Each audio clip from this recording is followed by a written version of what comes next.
What is this? Just a few favorites from my collection. Rescued and stored here just before I went off-world. Take a look, if you like. I'm curious to hear your impressions. My friend is dead. Beta and Gaia are gone, and you want me to look at old paintings? Don't be so quick to dismiss the comfort we can find in art, or the insight we might gain.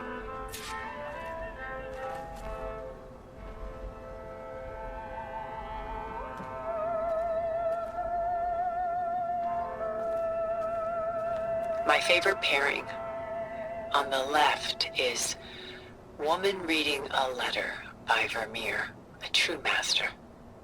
And on the right is a forgery, Woman Reading Music, which fooled experts into believing it was a priceless original.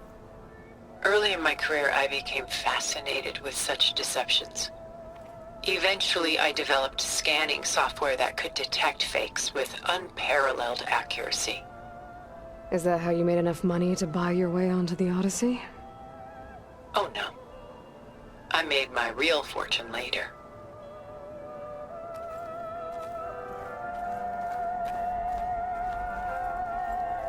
Selene and Endymion.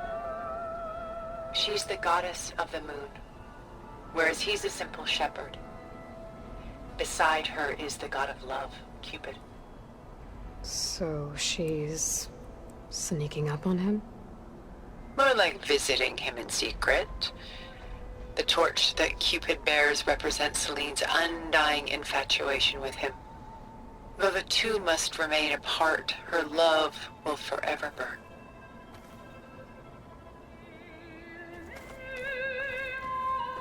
This is Rembrandt painting Jeremiah, a man in mourning. Mourning what? His home.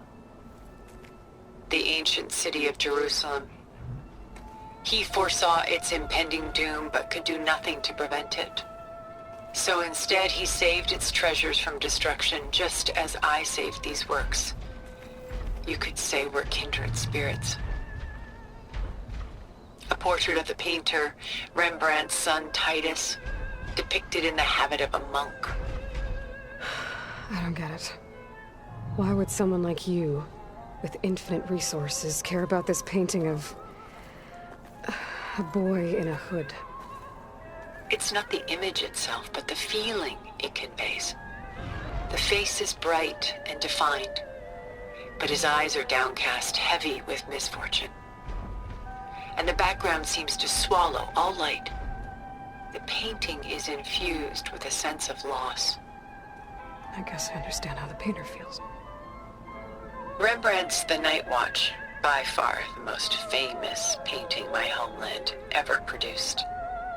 It was commissioned to honor a militia made up of influential citizens. I guess you must have been an influential citizen? In my day. But not as influential as you've been in this new world.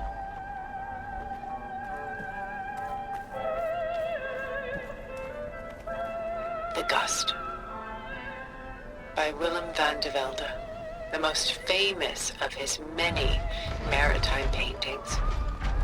A ship crossing into the unknown. I guess you're familiar with that. Indeed, which is why I appreciate this composition in particular. Though waves and wind threaten to destroy the ship, it perseveres, clinging to the light even as darkness closes in all around it.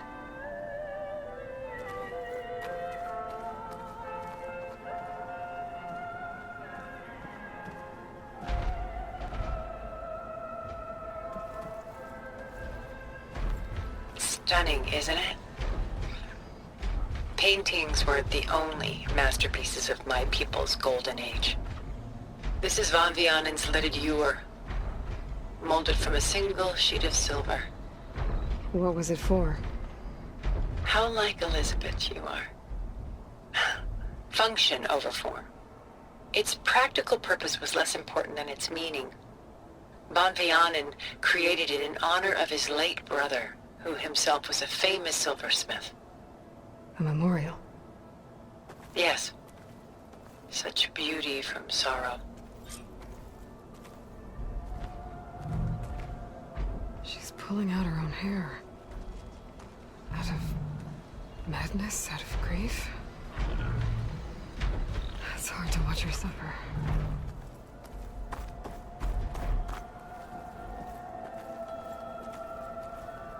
A lot of weight on his shoulders. I know the feeling. Done so soon? I've got more important things to worry about. We both do. There is much we are trying to save. Not the least of which is in that vault. There's nothing wrong with savoring such treasures for a moment more. Or come upstairs and we'll get down to business. Your choice.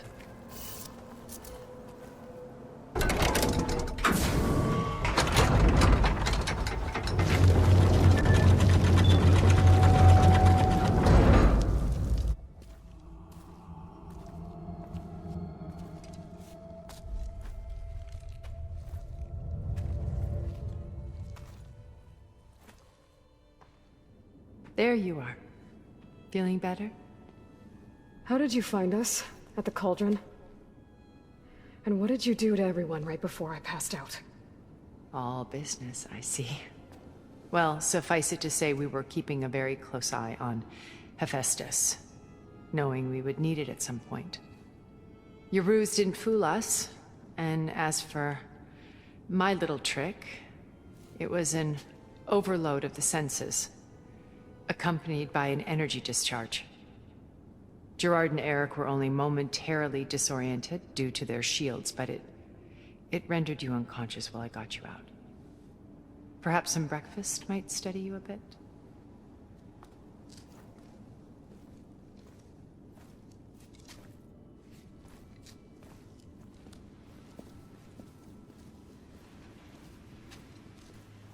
This was your house.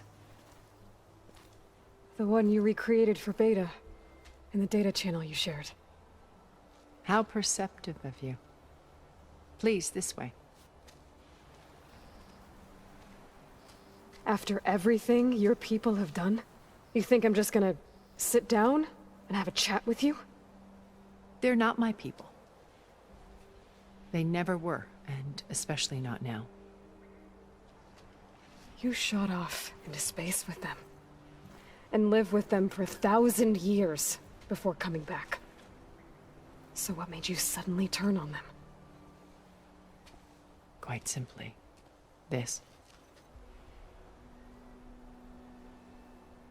My old focus. You repaired it? But that means you've seen Incredible things. What you've accomplished in 2 decades of life.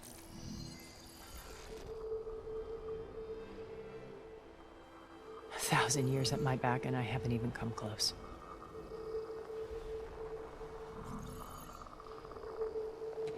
I'm sorry if I invaded your privacy, but I had to. In order to understand. To be enlightened. You truly are Elizabeth's blood. With her drive, her sense of mission, her integrity.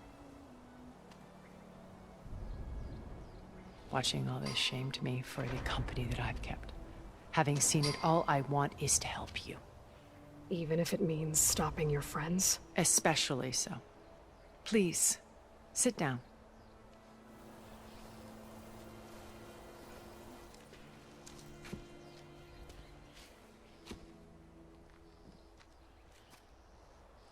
There. That's better. Now, we must recover Beta and Gaia at all costs. By now, you must know that Gerard intends to use Gaia to reboot the Earth's biosphere. Remaking this world to specifications that would only suit us immortals. This process will kill every living thing on the planet. He calls it a clean install. Not if I stop him first. Not if we do. And once he and the others are gone, we can work together to fulfill Elizabeth's dream. I'm sure Beta told you that there's a build of the Apollo database on board our ship. A complete collection of human knowledge.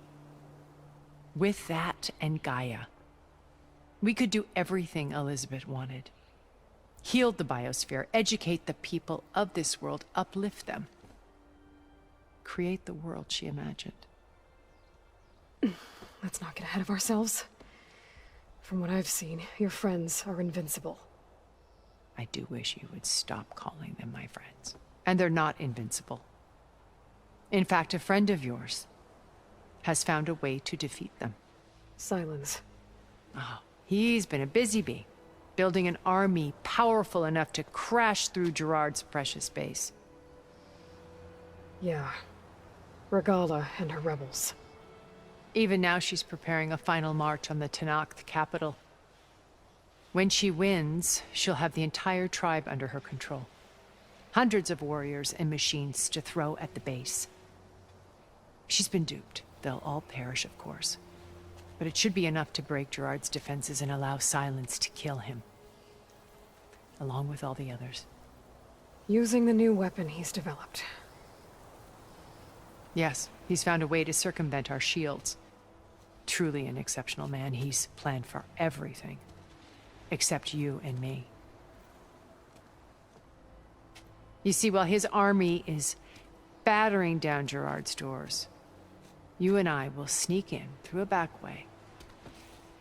One that only I know about.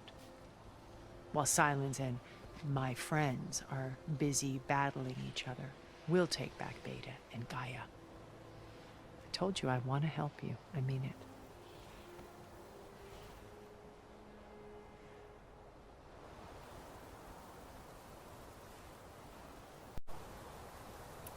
My old focus. How did you find it, let alone repair it? When we encountered you at the Hades Proving Lab, Gerard saw you as a redundancy. I knew better. You were a revelation. After your dramatic escape, bravo, by the way. Gerard and Eric assumed you were dead and gave up the hunt. I wasn't so sure. When the others were busy, I returned to the lab and searched for any trace of you. That's when I found this little treasure.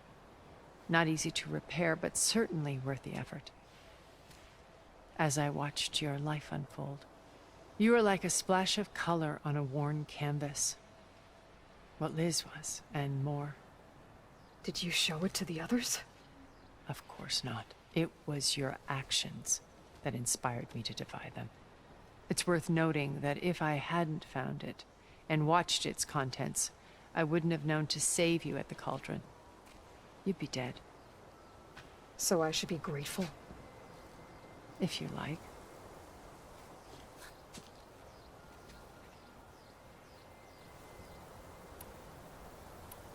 So you know all about me. What about you? What would you like to know? Well, start with your life on Earth. When I was 8, terrorists flooded my home city. Thousands drowned, my parents included. I was one of the few who survived. My guardian sent me to boarding school. Among my peers, I was the strange girl, the orphan to be avoided. All because of circumstances beyond my control. Oh. So we're a lot alike, huh? Aren't we? You were an outcast. But you didn't let that stop you from getting what you needed. Neither did I. I climbed my way out of desolation and used my wits to build a fortune. First, from the technical analysis of art and the detection of forgeries. Profitable expertise in those days. But as it turned out, the software I developed was even more useful for counterintelligence. From there, it was only a short step to gathering extremely valuable intelligence on my own. You were a spy? More like a service one could turn to for information. I had to remain anonymous, of course, to protect my privacy. But despite that anonymity, Far Zenith inevitably sought me out. What happened when Far Zenith approached you? They painted an irresistible vision of humanity's future. One where we need not fear illness or death, where we explored the furthest reaches of the stars and thrived. It was only later that I realized that they only intended to bequeath this future to the rich and powerful. By the time I finally figured it out, the walls were closing in, Pharaoh's machines were devouring the earth. So I accepted Far Zenith's invitation to a berth on the Odyssey. I wanted Liz to come, but she had nobler plans, as you well know.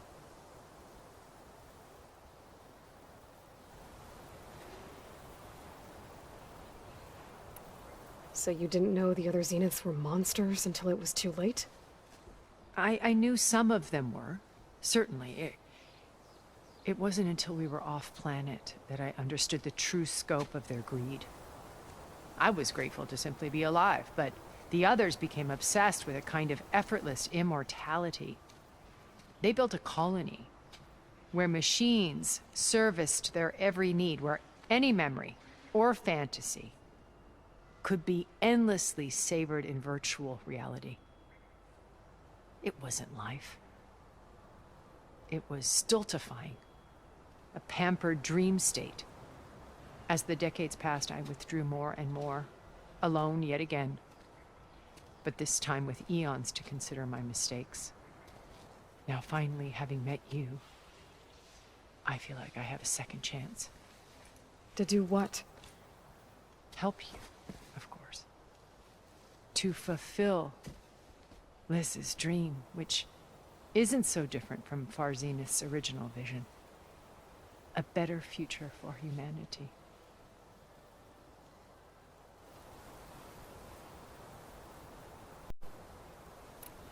You said Beta is not in urgent danger, so what are the Zeniths doing to her? Putting her to work. Merging Hephaestus with Gaia. A difficult, time-consuming task, as I'm sure you know. They will compel her if need be. But her life is not in danger. She's the only one who can do it. Because you people made her to be nothing but a tool. Gerard's idea, not mine. They always viewed me with suspicion when I attempted any form of kindness towards her. That's why I created the data channel. A virtual place where we could speak in peace. So this channel you shared with Beta, none of the other Zeniths ever found out about it. Gerard believes he's the most cunning of all of us. Even after 1,000 years, he still can't imagine that I would outwit him. The channel allowed me to interact with Beta away from their mistrustful eyes. It offered us a chance to be ourselves. Until you cut off all contact. Yes, though it pained me. I was worried that our meetings would do her more harm than good. Well, she felt like you tossed her aside. I was afraid the others would find out and punish her. She may not have had the comforts of friendship anymore, but at least I ensured she was safe. I know it seems harsh, but you must believe that her well-being has always been paramount to me. Why did you make the data channel look like this place? I built this house as a shelter to weather any storm. A safe place. Not just for me, but for the art stored below. Cultural artifacts of incalculable value. Truly some of the greatest achievements of human civilization. And you wanted Beta to see them? Yes. Her upbringing was so cold and technical. I thought if she could experience Vermeer and Rembrandt, it would bring something else into her life. A heritage every bit as valuable as the scientific and technical data being drummed into her. I'm sorry I had to cut off contact, but I'll never regret sharing this house with her. She needed its shelter even more than I did. Beta told me your colony was destroyed. That you came back to Earth because you had nowhere else to go. It's true. After we reached our destination, a planet in the Sirius star system, We spent decades building a new home. The physical constraints of Earth, the boundaries of mortality, gone. To think of what we could have done with it. It might have been a utopia. Instead, we stagnated, absorbed in effortless comforts and virtual realities. It took a cataclysm to finally yank us out of our stupor. What happened? A massive geological event. We knew of instabilities in the planet core, but we underestimated them. By the time the collapse was upon us, it was too late to stop it. Only a few of us made it to the ship in time. We set course for Earth, the only safe harbor left to us. Which you decided to make unsafe for anyone else. Not me. Gerard. He believes it's better to wipe the canvas clean than work around the smudges. No more primitive tribes, no more combat machines, only a blank slate to do with as he pleases. But we will stop him. All we have to do is get into that base.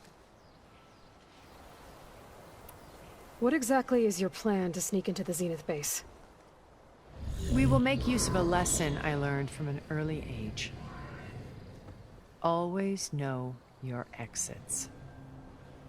In this case, a place where Gerard's new construction meets the ancient foundation, a passage that only I can access. When Silence flings his army at the base, we will enter through this back door, bypassing most of the fighting. The distraction will provide us with a window in which to rescue Beta and Gaia. Once we're inside the base, where will we find Beta and Gaia? Here in the command center. By then, Gaia will have been reunited with all of its subordinate functions, including Hephaestus. What about the alpha build of Apollo on your ship? A simple matter of recovery once the others have been dealt with. With that in hand, we'll have everything we need to make this world as it should be.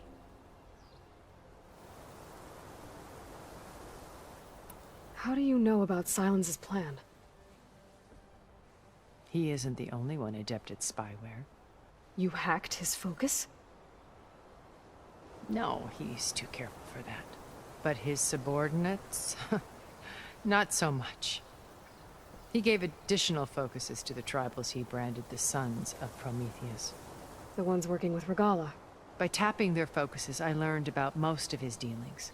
The distribution of override technology, the arming of Tanakh rebels, and the secret pact with Regala to attack Gerard's base. But how did he come up with a weapon that can take down your shields? That's the one thing I haven't been able to figure out, but however he did it, I'm quite certain it will work. With it and the Tanakh army, victory seems to be within his grasp. Such a shame he'll be disappointed. Regala's only interested in killing Hekarro and waging war on the Karja. What does she have to gain by attacking Zenith? It's the price she must pay for her war. Without the ability to override machines, her little rebellion would have languished in the desert. So she trades with the Sons of Prometheus. Machines to help her overthrow Hekarro. In exchange for an assault on the base. Pride has deluded her into thinking she can actually survive such a battle. And all without ever knowing who the Sons of Prometheus really answer to. Yet for all of Silence's brilliance, still he underestimates you. That blind spot is what will allow us to take Beta and Gaia right out from under him. While hundreds of Tanakh are cut down outside.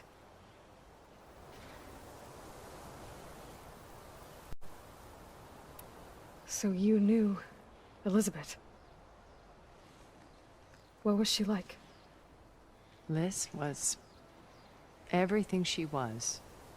I see in you. And more. Your ingenuity, your determination, your moral compass. You've managed to distill her greatest qualities and make them your own. I'm not asking about me. Tell me about Elizabeth. What was she really like? The honest answer is that I don't actually know. For all the time that I spent with her, she always kept a part of herself locked away. It was like that from the moment we met. So when you met Elizabeth, she was what? Distant? Aloof? Not aloof. Not exactly. It was a summit in Paris about machine learning, a touchy subject in those days, because regulatory authorities were just starting to clamp down on AIs. Liz gave the keynote address. She had already achieved great renown for her work in automated environmental reclamation. But in her address, she was just starting to imagine the next step. An AI-driven system that wouldn't just act on its programming, but actually take responsibility for its sphere of influence. To care about life. Not just follow orders. Revolutionary stuff. I was fascinated. And I wanted to meet her for a long time. I watched her after her talk. She had spoken with such moral authority, such empathy. But after that, she retreated. I could tell she felt uncomfortable with all of her admirers. It was as if giving the talk had cost her something. I didn't want to be a pest, so I planned my approach carefully. So how did you finally approach Elizabeth after her talk? I picked the right moment. The morning of the next day, right as she came back to the conference, she had just had her coffee. She was fresh, rested.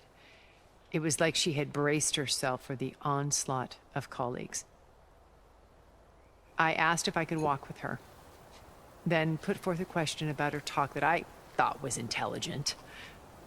Her answer made me realize it wasn't, but she was very welcoming. Almost as if we were previously acquainted. It was only halfway through the conversation that I realized she knew exactly who I was. It was quite a shock to me. My business was trafficking in secrets, and I took great pains to protect my anonymity. So that was Liz, perpetually one step ahead.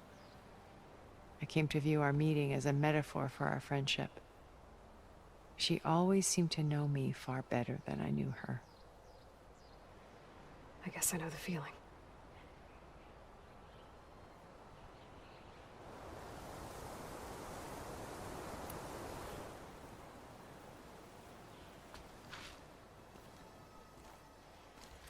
First Varl.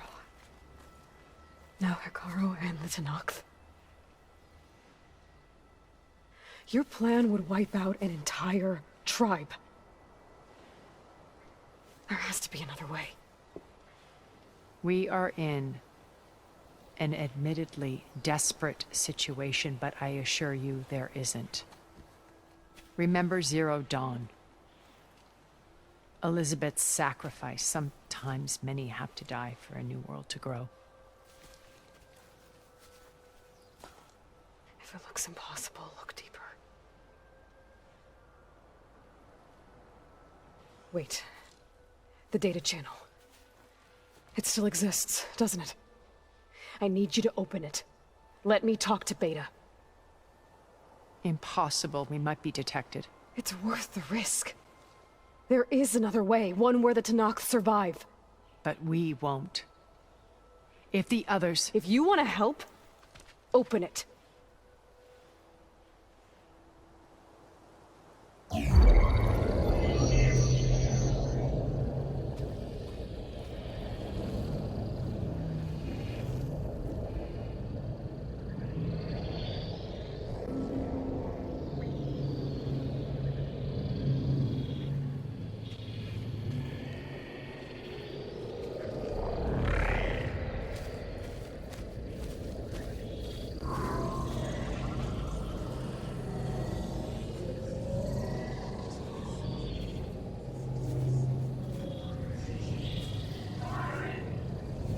What are they doing to her? Virtual reality dissociation. The manual merge of Hephaestus will take hours upon hours of tedious micromanagement.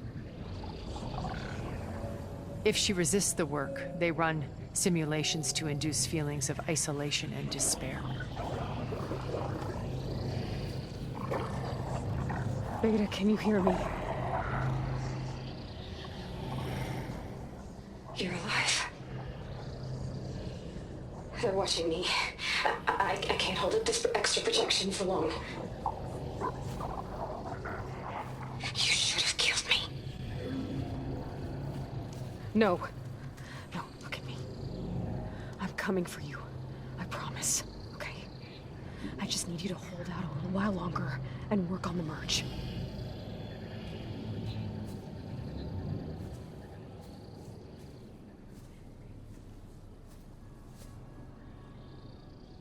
Then I think it can be done. I'll contact again when it's time. Can you hold on? As long as I know you're coming for me, I can endure anything.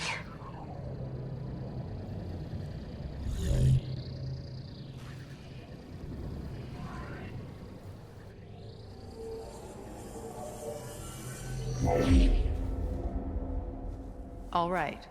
I did as you asked. Now I think you need to tell me what you're planning. I'm going to take Silent's army away. I don't need it. Only the weapon he made to penetrate your shields. And how do you propose to get it? Ask him nicely? Without Regala and her rebels, he won't have a choice. We'll be his only option. Only option for what? What did you tell her? That is between me and my sister. Will be Silent's only option for crashing that base. I'll tell you the rest later. But first, there are a couple of things I have to do. Oh. And what are those? Lay my friend to rest. And then I'm going to use the override that Beta gave me at Gemini to put an end to Regala's rebellion. From the air. Wait. Since you insist on doing things your way, I know of something that will truly help you make a grand entrance with the Tenakt. The ancient Horus Titans still possess electromagnetic energy cells as part of their arsenal. Drop one of those on Regala's army and they'll receive quite a surprise.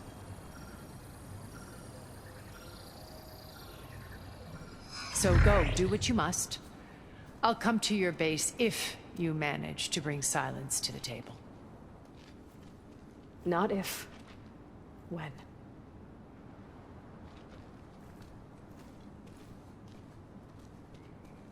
I'll have to find more machine sites to get the parts I need.